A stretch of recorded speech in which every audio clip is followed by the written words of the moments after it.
Good morning, students. We will start this topic. Page number 99 का second paragraph है, यहाँ से स्टार्ट करेंगे। इन मिडिवियल इस्लामिक सोसाइटीज। ये प्रियंका बेटा, आप रेगुलर क्लास ज्वाइन किया करो, बीच में कई दिन से आप नहीं आ रहे थे। क्या हो गया था बेटा? अच्छा, आप ठीक हो बेटा? ओके, ठीक है, ध्यान दीजिएगा बेटा। आगे शुरू करते हैं। इन मिडिवियल इस्लामिक सोसाइटीज, मध्यकालीन मुस्लिम समाज के अंदर fine language and creative imagination were among the most appreciated qualities in a person. एक व्यक्ति के अंदर सबसे ज़्यादा उसकी अच्छी भाषा और उसकी रचनात्मक काल्पनिकता, ये उसके सबसे महत्वपूर्ण गुणों में से एक होते थे। These qualities raised a person's communication to the level of एदाब। ये बताते हैं कि मुस्लिम साहित्य जिस तरीके से प्रमाणित करता है कि एक व्यक्ति में जैसे गुण होने चाहिए, तो ये जो गुण हैं एक व्यक्ति को उसकी बातचीत करने के तौर तरीके के एक अच्छे लेवल तक पहुंचाते हैं, एक अच्छे स्तर तक पहुंचाते हैं। A term which implied literary and cultural refinement.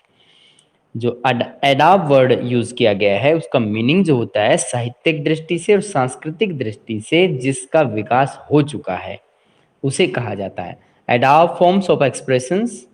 यानी जो पढ़े लिखे वेल एजुकेटेड हैं, वेल कम्युनिकेशन का इस्तेमाल करते हैं, तो वो लोग जो हैं अपने विचारों को अभिव्यक्त करते थे। इंक्लूडेड पोएट्री, कविताओं के माध्यम से, नज्म, उन्हें नज्म कहा जाता था, और ऑर्डरली अरेंजमेंट, या फिर आदेश दिए जाते थे, आदेशों के अनुपालना के लिए भी ऐसा किया गया था।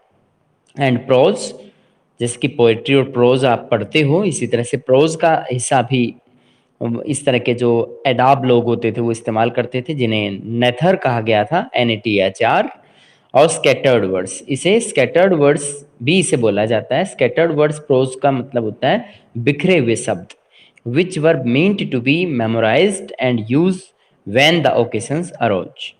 और इसका मतलब है कि उन यादों को संग्रहित करके रखना जो मतलब किसी खास अवसर के समय पर इस्तेमाल किए जाते थे। The most popular poetic composition of pre Islamic origin was the ode कसीदा।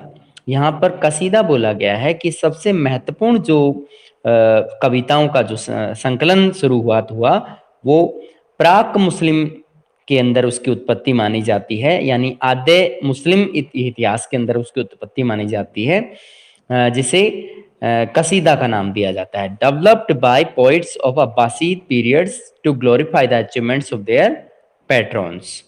और यहाँ पर जो अब्बासी खलीफाओं के द्वारा अपने पितरों के लिए या अपने पूर्वजों के लिए जो उनकी उपलब्धियां हैं उनका महिमा मंडन करने के लिए इस तरह की कविताओं का विकास किया गया था, कविताएं लिखी गई थी।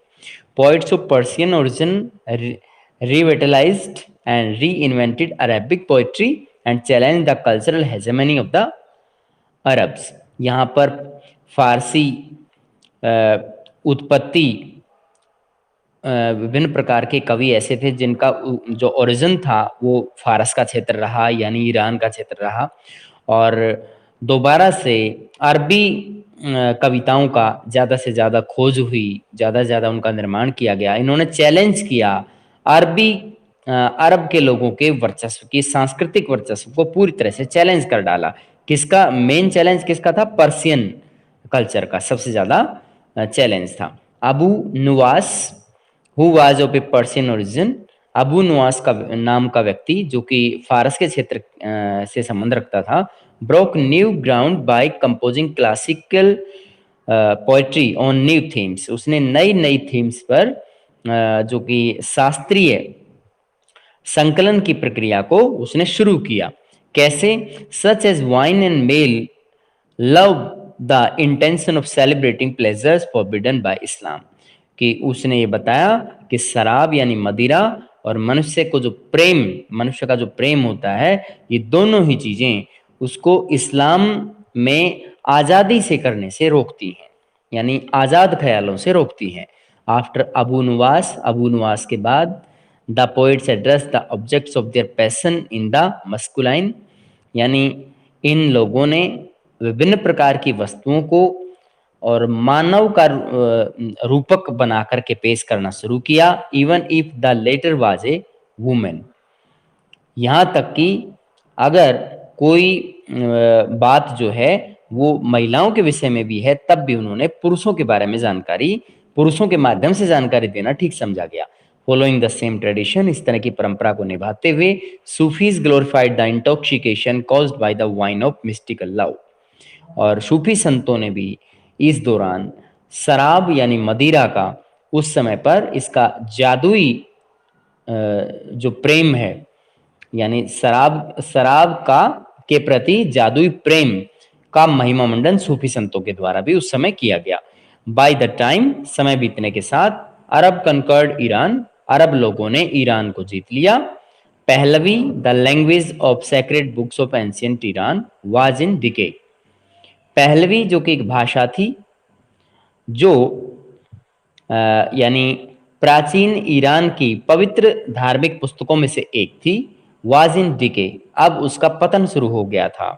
ए वर्जन ऑफ पहलवी, पहलवी का एक संस्करण यहाँ पर था, नोन एज न्यू पर्शियन, जिसे नई पर्शियन के नाम से जाना गया या नई फारसी पुस्तक के रूप में जाना गया। With a huge Arabic vocabulary, उसके अंदर अरबी सब भाषा के बहुत से शब्द इस्तेमाल किए गए थे।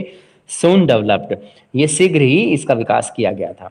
एंड द फॉर्मेशन ऑफ सल्तनत in Khurasan and the transition took new Persian to great cultures heights. और यहाँ पर सल्तनत के निर्माण के साथ ही खुरासान और ट्रांक्शियाना के दोनों ही क्षेत्रों में नई फारसी संस्कृति के लिए एक चरमोत्कर्ष तक पहुंचने की स्थिति पैदा हुई, यानी उनका खूब विकास हुआ। समानिड कोर्ट पोइट रुडाकी, यहाँ पर एक समानिद के दरबार के अंदर एक कवि हुए थे जिनका नाम था Rudaki, was considered the father of new Persian poetry, जो कि नई पर्शियन पोएट्री के पिता माने जाते थे। Which included new forms such as the short lyrical forms, उन्होंने कुछ नई तरह के बदलाव करने की कोशिश की और उसने कुछ लिरिकल पोएम बनाने की, यानी गजल के रूप में उन्होंने कुछ इस तरह के रचनाएं शुरू की। एंड द क्वेट्रेन, जिन्हें रुबाई कहा जाता है, प्लूरल रुबाइयत, जो कि रुबाइयत का एक बहुवचन है रुबाई, और रुबाइयत का भी उन्होंने निर्माण करना शुरू कर दिया। The rubai is a 4 line stanza, रुबाई क्या है, एक 4 पंक्तियों का एक स्टेंजा होता है, एक पैराग्राफ होता है, in which the first 2 lines set the stage, पहली 2 जो लाइनें हैं वो स्तर को या फिर स्टेज को या मंच को व्यवस्थित करती हैं। The third is finally poised, और तीसरी जो है वो उसको सही तरीके से वर्णित करती है। The fourth delivers the point, और चौथी जो है उस बिंदु को सही तरीके से वर्णित करती है, व्याख्या करती है। In contrast to its form, इस तरह की स्थिति को की तुलना करने के लिए, the subject matter of the rubai is unrestricted, रुबाई का जो विषय वस्तु होती थी उसको रेस्ट्रिक्ट नहीं किया गया था, प्रतिबंधित नहीं किया गया था। It can be used to express the beauty of beloved, इसमें जो है प्रेमिका की सुंदरता को व्यक्त करने के बारे में कितना ही वो उसका विचार व्यक्त अपने खुले विचारों से व्यक्त कर सकते थे।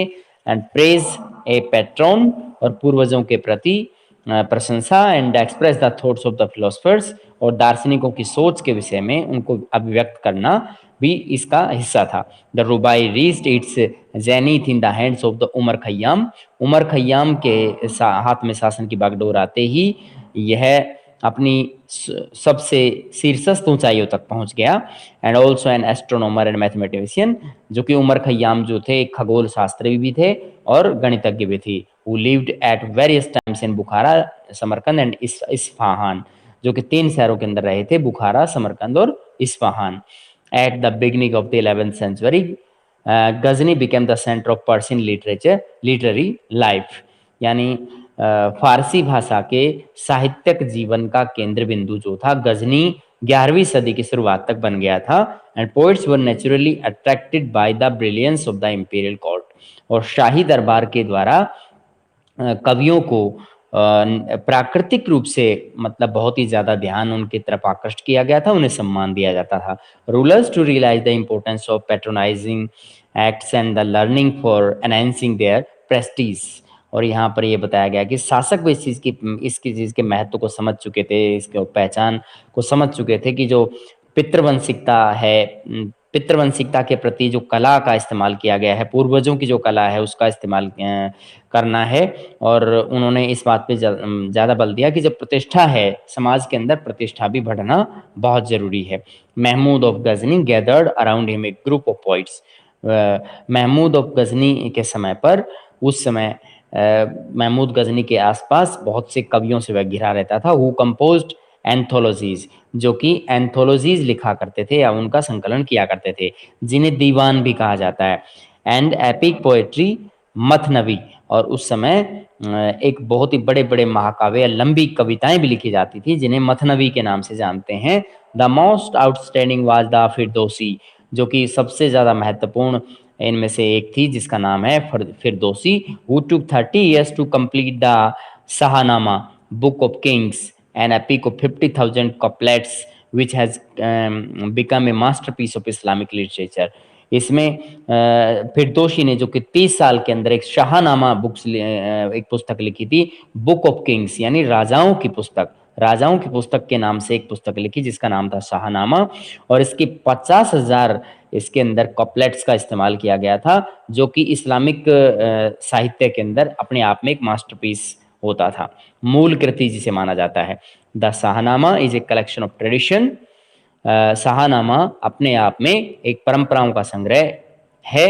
And the legend and the most popular being, और जो कि सबसे ज्यादा मतलब लोकप्रिय भी है, दैट ऑफ द रुस्तम, जैसे कि उनमें से एक रुस्तम का नाम भी इसमें लीजेंड के रूप में आता है। Which poetically depicts Iran from the creation of in until the Arab conquest, जब तक अरब विजय नहीं हुई थी तो यहाँ पर कविताओं के माध्यम से ईरान के बारे में बहुत ही ज्यादा बढ़ा चढ़ा के पेश किया गया था, उसमें जानकारी हमें मिलती है। It was in keeping with the Ghaznavi tradition, और गजनवी की जो परंपराएं हैं उनको भी हम इसके जरिए जान पाते हैं। That Persian letter became the language of the administration and culture in India, कि भारत के अंदर भी फारसी भाषा जो है कुछ समय के बाद प्रशासन और सांस्कृतिक भाषा के तौर पे जानी गई थी। आगे आता है कैटलॉग्यू, किताब अल फहरिस्त। किताब अल फहरिस्त जो है एक पुस्तक है of A Baghdad book seller, यानी एक पाठ्य पुस्तकों का एक विक्रेता होता था, बुक सेलर, बगदाद के अंदर, जिसका मतलब इस तरह की शॉप थी। तो उसके पास किताब अल फहरिस्त, फहरिस्त अपने आप में एक बहुत ज्यादा पुस्तकों का संग्रह होता है। Ibn Nadim describe a large number of works written in prose for the moral education and the amusement of readers। यहाँ पर ये बताया गया है, अब इब्न नदीम ने इसका विवरण दे करके बताया है कि बड़ी संख्या के अंदर इस तरह का के लेख उन्होंने लिख करके बताए हैं कि प्रोज के अंदर नैतिक शिक्षा पर और पाठकों के आनंद के लिए काफी कुछ सामग्री लिखी गई थी। The oldest of these is a collection of animal fables called Kalila wa Dimna, the names of the two jackals who were the leading characters, which is the Arabic translation of Pahlavi version of the Panchatantra. यहाँ पर यह बताया गया कि इनमें से सबसे पुराना जो कि पशुओं पर आधारित एक इस तरह का कहानी संग्रह होता था जिसका नाम था कलीला व दीमना, कलीला व दीमना। और इसमें दो गिदड़ों की, दो सियारों के बारे में या दो गिदड़ों के विषय में जानकारी दी गई है, जो कि एक उभरते हुए या एक चरित्र या पात्र उसमें नजर आते हैं।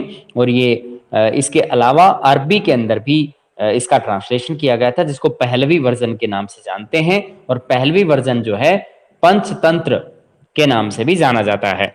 The most wide spread and lasting literary works are the stories of hero adventures such as Alexander and Sindbad, or those of unhappy lovers such as Qais known as Majnun और द Madman। यहाँ पे ये बताया गया कि the most adventure such as Alexander, इनमें जो सबसे ज्यादा जो एडवेंचर का जो कार्य रहा है वो सिकंदर के विषय में और सिंदबाद के विषय में जानकारी हमें मिलती है। सिकंदर को इन्होंने अल इस्कंदर बोला है, जो कि सिकंदर के नाम से, अलेक्जेंडर के नाम से जाने जाते हैं। और सिंदबाद की कहानी आपने अलिफ लैला के अंदर भी आपने पढ़ी होगी। इसके अंदर जो कि मजनून और मैडमैन मैडमैन के विषय में हमें काफी कुछ जानकारी यहाँ से हासिल होती है। यानी इस तरह के पात्र इन कहानियों के रहे होंगे। These have developed over the centuries, ये शताब्दियों तक इनका विकास होता रहा। Into oral and the written tradition, मौखिक परंपरा के तौर पर और लेखन परंपरा के तौर पर। The thousand and the one nights is another collection of the stories told by a single narrator, Scheherazade. जो शरजाद के बारे में बता रखा है कि 1001 रातें नाम से कहानियों का संग्रह, उसका वर्णन करता जो अकेला था, जिसका नाम था Shahrazad. Shahrazad to her husband night after night. Shahrazad जो कि क्या करती हैं, शहरजाद अपने पति को हर रात को एक एक कहानियां उनको सुनाती चली जाती है। The collection was originally in Indo Persian, और इस तरह का जो संग्रह है उसकी जो मूल उत्पत्ति है वो भारत और भारतीय फारसी इलाके के अंदर उसका वर्चस्व देखने को मिलता है। And was translated into Arabic in the Baghdad in the 8th century, और 8वीं सदी के अंदर अरबी भाषा के अंदर, खासतौर पे बगदाद के अंदर इसको ट्रांसलेट किया गया था। Most stories were later added in the Cairo during the Mamluk period. Mamluk यानी दास वंश के दौरान, कायरो जो कि काहिरा को बोला जाता है, मिस्र के अंदर ये शहर पड़ता है, काहिरा के उस समय राजधानी होती थी। मामलूक दास वंश के दौरान, तो उस समय और भी कहानियों को जोड़ा गया। These stories depicts human being of different types, ये कहानियां मनुष्य के विभिन्न प्रकारों को दर्शाती हैं। द जेनरस जो कि दयालु व्यक्ति होता है, स्टूपिड मूर्ख व्यक्ति होता है, गुलीबल होता है कि जो आक्रामक व्यक्ति होता है, क्राफ्टी शिल्पकार व्यक्ति होता है, and were told to educate and entertain. कुछ लोग ऐसे भी उनमें से होते हैं जो कि लोगों को शिक्षा प्रदान करते हैं, और कुछ लोग दूसरों का मनोरंजन करते हैं। इन हिज किताब अल बुखारा, बुक ऑफ मिस्र, यहाँ पर किताब उल जो बुखाला, किताब अल बुखाला जो है वो उनमें से एक पुस्तक थी जिसका नाम होता था बुक ऑफ मिस्र। जिहिज ऑफ बसरा, एक collected amusing anecdotes about misers and also analysed greed. यहाँ पर लालच के विषय में विश्लेषण करती हुई, और यहाँ पर एक एनेक्डोटल रिकॉर्ड्स होता है किसी के बारे में पूरी तरह से घटना का विवरण, जिस तरह जैसे कोई घटना पहले घटी है तो उसका पहले विवरण देना, और बाद में घटी है तो उसका बाद में विवरण देना। तो इस तरह का वृतांत होता था। उस वृतांत के बारे में उस समय संग्रह को जुटाया गया और उसमें जोड़ा गया।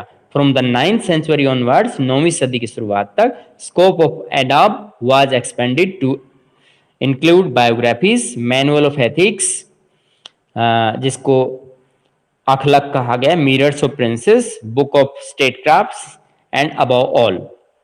यहाँ पर जो एडाब के बारे में कहा गया है कि जो अच्छे सिविलाइज्ड पर्सन होते थे, जो पढ़े लिखे भी होते थे, जिनका कम्युनिकेशन का अच्छा स्तर होता था, तो इस तरह की आत्मकथाओं का बहुत ही ज़्यादा विस्तार देखने को मिला। और जो धार्मिक कथाओं के बारे में भी जो पांडुलिपियां होती थी वो भी बहुत ज़्यादा उस समय लिखी गई। और इसके अलावा राजकुमारों के बारे में भी काफ़ी कुछ जानकारी मिली, और राज्य की शिल्प कला के विषय में भी काफ़ी कुछ जानकारी मिली। तो इसमें हिस्ट्री जिसे तारीख बोला जाता है, एंड ज्योग्राफी, यानी उस समय हिस्ट्री भी ये लोग पढ़ा करते थे और ज्योग्राफी के बारे में भी पढ़ा करते थे, यानी भूगोल के विषय में भी जानकारी उस समय मिलती है।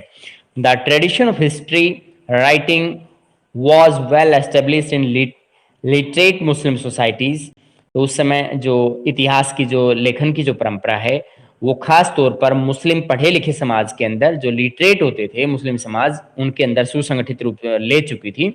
History books were read by scholars, इतिहास की पुस्तकें विद्वानों के द्वारा पढ़ी जाती थी, एंड स्टूडेंट्स और विद्यार्थियों के द्वारा पढ़ी जाती थी, as well as by the broader literate public. और इसके अलावा पढ़ी लिखी शिक्षित जो जनता होती थी वो भी इसे व्यापक रूप से पढ़ती थी। फॉर रूलर्स एंड ऑफिशियल्स, सभी शासकों और अधिकारियों के अनुसार history provided a good record of glories, कि जो महानतम हमारा ऐतिहासिक घटनाएं हैं उनके बारे में हमें एक महत्वपूर्ण विवरण इतिहास के जरिए हमें मिल जाता है। And achievements of the dynasties, और विभिन्न प्रकार के साम्राज्यों की उपलब्धियों के विषय में पता चलता है, as well as examples of techniques of administration, और इसके अलावा प्रशासन की विभिन्न तकनीकों के उदाहरण भी हमें मिल जाते हैं। In the two major historical works, इसमें दो महत्वपूर्ण रूप से जो ऐतिहासिक कार्य सामने नजर आते हैं, अनसब अल अशरफ जियोनोलॉजीज ऑफ द नोबल्स, यानी जो श्रेष्ठ लोग होते हैं या एक तरह से अभिजात वर्ग के लोगों के बारे में जानकारी जो है इस तरह की रचना से मिलती है। और आगे बता रखा है बालाधुरी एंड द तारीख अल रसूल वाल मुलूक history of prophets and the king, इसमें पैगंबर मोहम्मद की इतिहास के बारे में पता चलता है और शासकों के इतिहास के बारे में पता चलता है। ऑफ तबारी, तबारी क्या है? तारीख अल रसूल वाल मुलूक ऑफ तबारी, यानी ये शासकों के विषय में जानकारी हमें प्रदान कर रहे हैं। उनको उपाधियां इस तरह के राजवंश, उनके नाम अलग अलग रहे हैं। The whole of human history was treated with the Islamic period as the focal point, यानी सारा ही मानव जो इतिहास है उस समय मुस्लिम संस्कृति के द्वारा उस समय प्रमाणित हो रहा था। The tradition of local history writing developed with the breakup of the caliphate, और खिलाफत की संस्था के टूटने के बाद जो स्थानीय इतिहास लेखन की जो परंपरा थी वो विकसित होती चली गई। And the books were written in the Persian about dynasties, और विभिन्न प्रकार के साम्राज्यों के द्वारा फारसी के अंदर पुस्तकें लिखी गई। सिटीज, शहरों के लिए लिखी गई। रीजियन, क्षेत्रों के लिए। एक्सप्लोर द यूनिटी, और लोगों की एकता का उसमें पता चला। Variety of the world of the Islam, और इस्लाम के अंदर जो संसार की वैरायटी के बारे में जानकारी मिलती है। Geography and travel constituted a special branch of एडाब, ज्योग्राफी और जो यात्रा वृत्तांत होते हैं इन दोनों से मिलकर के हमें एडाब की एक बहुत बड़ी शाखा के विषय में जानकारी हमें मिलती है। These combined knowledge from Greek, Iranian and Indian books with the observation of the merchants and travellers, ये सभी मिल करके यूनानी, ईरानी और भारतीय पुस्तकें मिल करके व्यापारियों के अन्वेषण के बारे में या अवलोकन के विषय में जानकारी प्रदान करती हैं, और यात्रियों के अवलोकन के विषय में जानकारी प्रदान करती हैं। इन मैथमेटिकल ज्योग्राफी, गणितीय भूगोल के अंदर, the inhabited world was divided into 7 climbs, कि जो पूरा संसार की जो बस्तियों का विकास है वो मुख्य रूप से 7 क्षेत्रों के अंदर बांटा गया। सिंगुलर क्लेम जिसे कहा गया है, पैरेलल विद द इक्वेटर, जिनको भूमध्य रेखा से बिल्कुल पैरेलल हिस्सों में बांटते हुए उसको 8 हिस्सों में डिवीजन किया गया है। करस्पॉन्डिंग टू आवर 3 कॉन्टिनेंट्स, और खास तौर पर 3 महाद्वीपों के अंदर उसका विस्तार दिखा रखा है। The exact position of the each city was the determined astronomically, और प्रत्येक शहर की जो अवस्थिति है उसको खगोल शास्त्र के द्वारा निश्चित किया गया। एंड मुकद्दसी डिस्क्रिप्टिव ज्योग्राफी, यानी मुकद्दसी क्या है? एक विवरणात्मक भूगोल के बारे में बताया गया है। एहसान अल तकाशिम, द बेस्ट डिवीजन, जिसमें सबसे अच्छा विभाजन या सबसे अच्छा बंटवारा इसे कहा गया है। एहसान अल तकासिम is a comparative study of countries, इसमें तुलनात्मक रूप से देशों का अध्ययन किया जाता है। And the people of the world, और लोगों के संसार के लोगों का भी अध्ययन किया जाता है। And the treasure trove of exotic curiosities, और विभिन्न प्रकार के छुपे हुए खजानों के बारे में पता लगाने की कोशिशें होती हैं जो कि लोगों के मन में उत्सुकता होती है।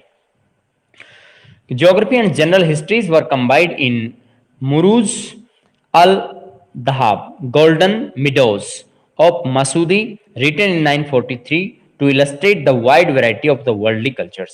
संसार के अंदर पाई जाने वाली विभिन्न प्रकार की संस्कृतियों को बताने के लिए उस समय मुरूज अल-दहाब, जिसे गोल्डन मीडोज कहा जाता था, जो कि मसूदी के द्वारा लिखा गया था। 943 ईस्वी में इस मसूदी ने इसे लिखा था।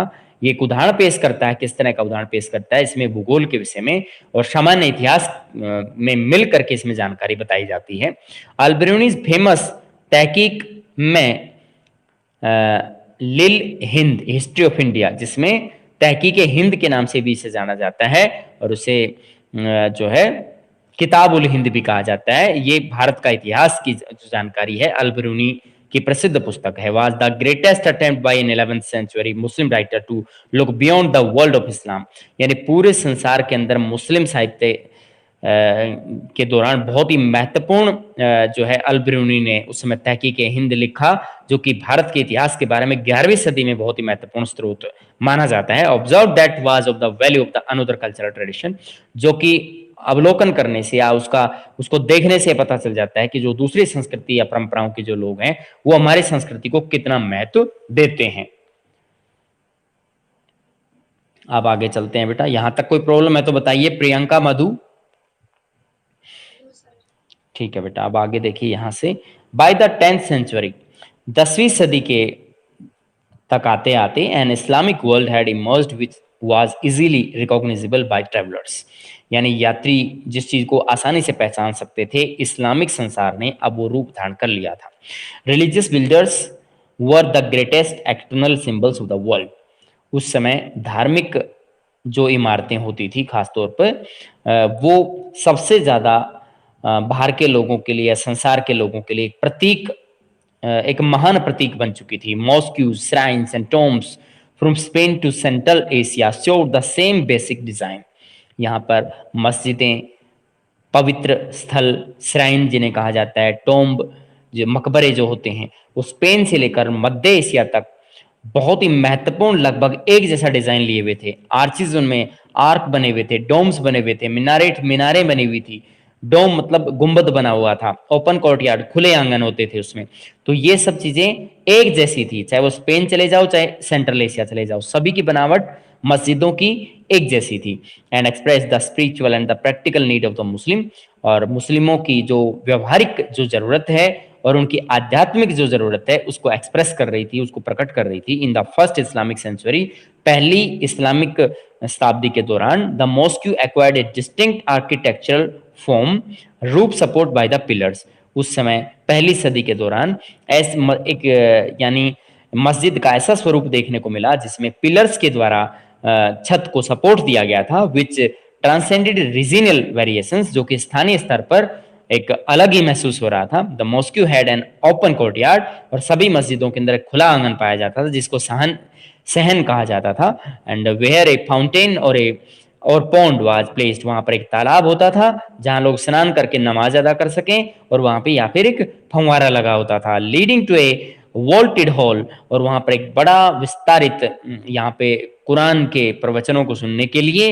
एक बड़ा हॉल होता था, which could accommodate long lines of the worshippers, जो नमाज अदा करने के लिए, प्रार्थना करने के लिए लंबी लाइनें कतारों में लगी होती थी, तो उनको संभालने के लिए इस तरह का बड़ा जो है हॉल काम आता था। द प्रेयर लीडर्स, जिसे इमाम कहा जाता था, यानी एक धार्मिक नेता होता था जिसे इमाम कह सकते हैं, धार्मिक नेता कह सकते हैं। Two special features were located, यहाँ पे आप देख सकते हैं कि एक बीच में पेड़ दिखाया गया है और यहाँ पर कुछ जीव जंतुओं को दिखाया गया है। ये भी मुस्लिम संस्कृति की कल्चर को बढ़ावा देने के लिए इस तरह का ये बनाया गया है। यहाँ पे देख सकते हैं, mosaic floor in the bath house of the palace of the Khirbat al Mafjar, Palestine, 8वीं, ये फिलिस्तीन के अंदर खिरबात अल मफजर का जो महल है उसके बारे में यहाँ पे कुछ जानकारियां दी गई। Imagine the caliph enthroned on the tree, आप इस तरह का अनुमान लगा के दे सकते हैं कि जिस पेड़ के ऊपर खलीफा ने अपना सिंहासन रखा हुआ है। The scene below depicts peace and war, और आप इसके जरिए ये देख कर समझ सकते हैं कि शांति दर्शाई गई है या फिर यहाँ पर युद्ध दर्शाया गया है। यहाँ पर सभी लोग कोशिश कर रहे हैं कि भी शासन सत्ता उनके नियंत्रण में आ पाए और उस पर कब्जा करने के लिए गृह युद्ध के से हालात। एक तरफ यहाँ पे थोड़ा शांति है, लेकिन यहाँ हम देख सकते हैं यहाँ शांति नहीं है, क्योंकि एक जो एक तरह से शाकाहारी पशुओं को मारने वाला जो जीव है वो भी इसके अंदर दिखाई पड़ रहा है, और इधर शांति दिखाई पड़ रही है। तो दोनों पक्ष जो हैं यहाँ पर प्रकट किए गए हैं। यहाँ भी हम देख सकते हैं इसके अंदर, Dimna is talking to the lion, Kalila wa Dimna की जो कहानी है उसके अंदर इस तरह का विवरण हमें पता चलता है। इसमें दीमना क्या कह रहा है, is talking to the lion, lion से कह रहा है, in this miniature painting of a 13th century Arabic manuscript, अरबी पांडुलिपि के अंदर 13वीं सदी के दौरान इस तरह की मतलब पेंटिंग बनी हुई थी जिसमें दीमना और शेर से बात कर रहा है। दीमना,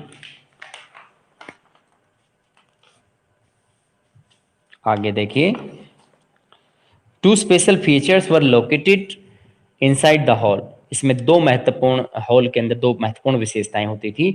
एक था निक, NICH, जिसको मेहराब कहते हैं। मेहराब एक सुंदर पत्थर होता है जिसको छज्जे पर थोड़ा आगे निकाल कर रखा जाता है और कई बार छज्जे के नीचे भी लगाया जाता है। In the wall indicating the direction of the Mecca किबला, और यहाँ पर एक दीवार लगी होती थी जिसमें मेहराब ये प्रदर्शन करता था। मेहराब से ये बात, मेहराबी पत्थर से अनुमान लगता था कि मक्का की जो दिशा है वो यहाँ से किधर पड़ती है। एंड ए पल्पिट, जिसको मिनबार कहा गया है, प्रोनाउंस्ड मिनबार, इसको मिनबार भी कह सकते हैं उच्चारण करते हुए, वैसे इसका नाम मिनबार है। From where sermons were delivered, वहां पर पवित्र धार्मिक प्रवचन दिए जाते थे, उपदेश दिए जाते थे। During Noon prayers on Friday, शुक्रवार को और दोपहर की प्रार्थना या नमाज अदा करते हुए इस तरह की जानकारी इस दौरान दी जाती थी। Attach to the buildings was the minarets, प्रत्येक इमारत के साथ में, इस तरह की धार्मिक इमारत के साथ में मीनारें बनी होती थी। A tower used to call the faithful to the prayer at the appointed times, निश्चित समय पर प्रार्थना करने के लिए, लोगों को बुलाने के लिए एक टावर भी इसमें रखा गया था जहां से अजान की आवाज लोगों को पहुंचाई जाती थी, लोग वहां पर आकर के नमाज अदा कर सकें।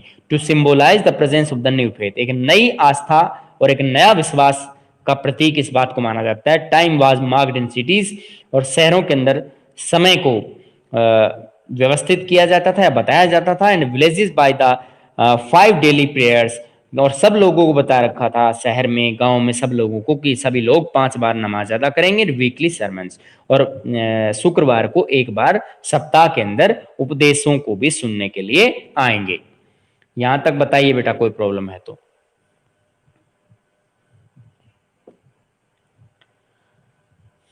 मधु बेटा, अब आप अपना जो आगे राइटिंग का काम है उसको धीरे धीरे करते रहें। प्रियंका, आप भी कर लो बेटा, इन बिटवीन क्वेश्चन आंसर्स। कोई प्रॉब्लम है तो पूछ सकते हैं।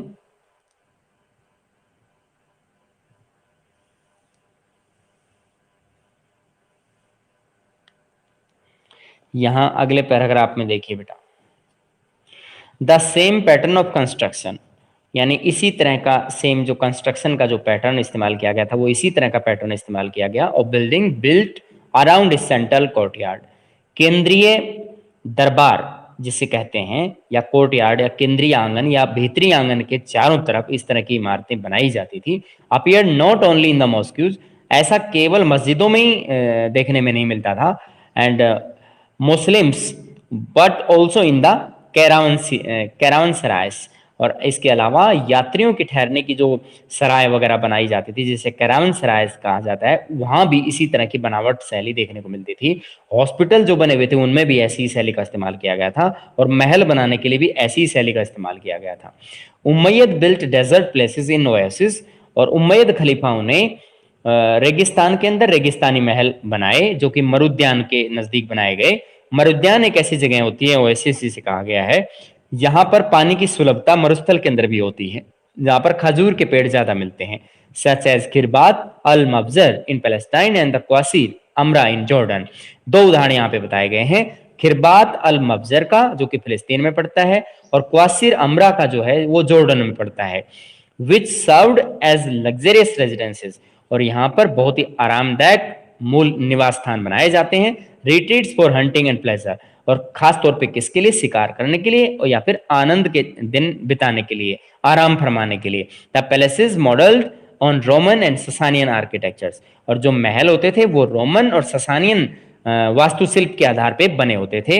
And were lavishly decorated with sculptures and mosaics and paintings of the people, और लोगों के द्वारा बनाई हुई पेंटिंग के द्वारा, विभिन्न प्रकार की कला शैलियों के द्वारा और शिल्प कला के द्वारा, मूर्ति कला के द्वारा इसको सजाया जाता था। Abbasid built a new imperial city in the Samarra, अब्बासियों के द्वारा समारा के अंदर एक नए शाही शहर का निर्माण किया गया या बसाया गया। एमेडस्ट गार्डन, जिसके अंदर बीच में बगीचे होते थे। And running waters which is mentioned in the stories, जो कि शहरों, इस तरह की कहानियां भी उसके से पता चलता है कि इसके अंदर बहता हुआ पानी भी उसके अंदर विवरण में आता है। लिजन रिवॉल्विंग अराउंड हारून अल रशीद, और ये सभी जो वास्तविकताएं हैं हारून अल रशीद नामक खलीफा के इर्द गिर्द घूमती हैं। And the great palaces of Abbasid caliphs in Baghdad और the Fatimids in the Cairo have disappeared, living only traces in the literary text. केवल साहित्यिक स्रोतों के अंदर उनके अवशेष बकाया मिलते हैं। बाकी जो महल, जो बड़े महल होते थे अब्बासी खलीफाओं के द्वारा जो कि बगदाद में बनाए गए, और फातिमिद खलीफाओं के द्वारा जो कि काहिरा के अंदर, मिस्र के अंदर बनाए गए थे, वो अब विलुप्त हो चुके हैं, नष्ट हो चुके हैं, वो अब तक सुरक्षित नहीं है। हाँ बेटा, प्रियंका, मधु, कोई चीज पूछनी है, कोई बात समझ में नहीं आई हो, पूछो, यू कैन आस्क नाउ। आपके पास 4 मिनट्स हैं, कुछ पूछिए बेटा।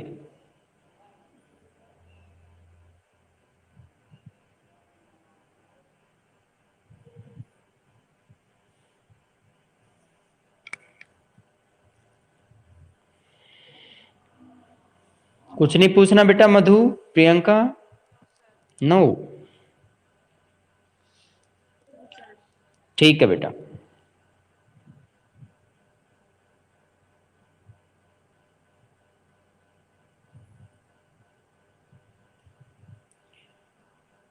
ठीक है बेटा, तो लीव कर सकते हैं आप।